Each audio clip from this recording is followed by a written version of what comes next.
Hi, I am advocate Suresh. इस video में बात करने वाले हैं, अगर पुलिस एफआईआर दर्ज ना करे तो क्या कर सकते हैं, लीगल एक्शन हमारे पास क्या है। कई बार ऐसा होता है कि हमारे साथ ऐसा कोई क्राइम हो जाता है हमारे अपनों के साथ, और जब हम पुलिस स्टेशन में जाते हैं तो पुलिस हमारा एफआईआर रजिस्टर नहीं करते हैं। लाख उनकी मिन्नतों करने के बावजूद भी हमारी जो एफआईआर है वो रजिस्टर नहीं की जाती है, और जो भी आरोपी होता है वो ऐसा ही बाहर खुलेआम घूमता रहता है, फ्री में घूमता रहता है।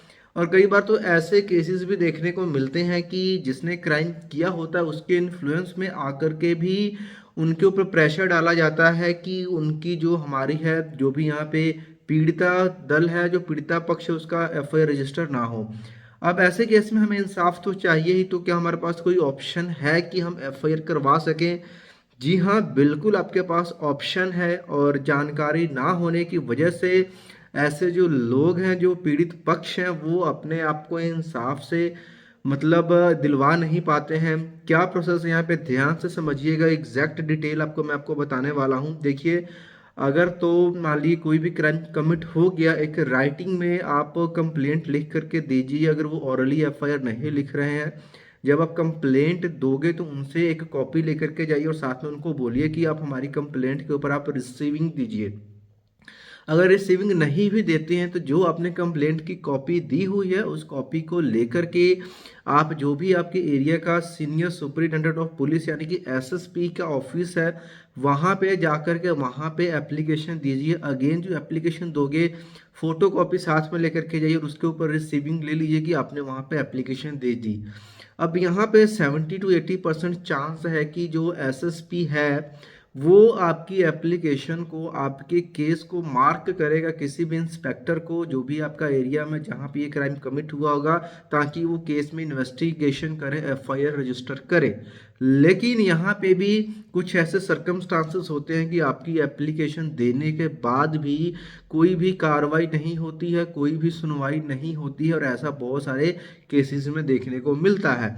अब ऐसे केस में हद लोग एसएसपी तक तो जाते हैं, वहां भी ऐसा कुछ नहीं होता, तो उसके बाद में चुपचाप हाथ धर करके वो बैठ जाते हैं।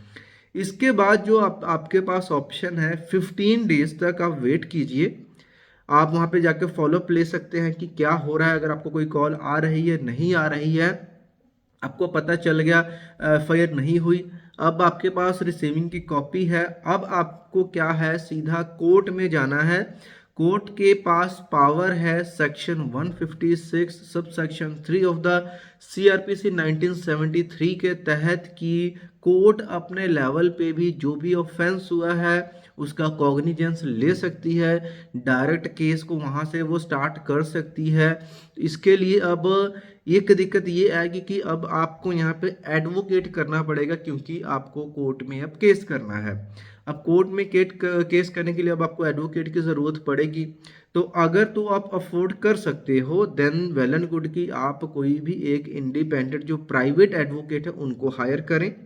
इन केस पीड़ित पक्ष कोई ऐसा है जो कि पैसे अफोर्ड नहीं कर सकता है, उनके फाइनेंशियल हालात ऐसे नहीं है कि वो पैसे से केस को लड़ सके, केस को आगे बढ़ा सकें। ऐसे केस में आपको वहाँ के जो भी डीएलएस ऑफिस हर एक कोर्ट में अवेलेबल रहता है, जिनकी आमदन कम है, सोर्स ऑफ इनकम कम है, वो उस ऑफिस में जाकर के एक एप्लीकेशन देते हैं जहाँ पे उनको एक एडवोकेट फ्री में प्रोवाइड करवाया जाता है, कोई भी उनका चार्ज नहीं लगता है, और वो एडवोकेट उनका केस लड़ता है जब तक उनको इंसाफ ना मिले। बिल्कुल फ्री में उनका केस चलता है। इस चीज़ के बारे में भी लोगों को नहीं पता है। तो ये मान करके चलिए कि पैसे की कमी की वजह से आपका केस कभी भी खराब नहीं होगा। अगर आपका ये दृढ़ संकल्प है कि आरोपी को सजा दिलवानी है, उसको उसके किए का फल देना है। ये मैंने आपको स्टेप्स सारे बता दिए। अब इसके अलावा कोई प्रॉब्लम आ रही है, कुछ भी है, या आपके माइंड में कोई डाउट चल रहा है, कमेंट बॉक्स में पूछ सकते हो। और इस चैनल के ऊपर अगर आप नए हो तो मैं तो यही बोलूँगा कि ज़रूर से इसको फॉलो करके रखिए, क्योंकि इसके ऊपर हम बहुत सारी ऐसे ही लॉ रिलेटेड वीडियोस लेकर के आते हैं। जो लोगों की प्रॉब्लम्स होती हैं उनके बारे में बात करते हैं, क्या उनका लीगल समाधान है, क्या सोल्यूशन है, उन सभी चीज़ों की जानकारी देते हैं। अगर आपका कोई केस है, अगर आप हमसे फ़ोन पे बात करना चाहते हो तो उसका कंसल्टेशन आप बुक कर सकते हो। उसका जो प्रोसेस रहता है वो भी आपको नीचे वीडियो के डिस्क्रिप्शन में मिल जाएगा, जिससे आप डायरेक्ट मेरे से फ़ोन पे भी बात कर कर सकते हो। उम्मीद करता हूँ आपको कि जो मैंने ये प्रोसेस बताया, इस प्रोसेस को आप ज़रूर से फॉलो करेंगे और अगर कोई क्राइम होता है आपके साथ तो चुप नहीं बैठना है, उसके अगेंस्ट आप एक्शन लेकर के पीड़ित को न्याय दिलवा सकते हैं और यहाँ पे आरोपी को आप सज़ा दिलवा सकते हैं। कोई डाउट है, कोई क्वेश्चन है तो कमेंट बॉक्स में आ जाइए। मिलते हैं नेक्स्ट वीडियो में किसी और कानून की जानकारी के साथ, तब तक के लिए बाय बाय।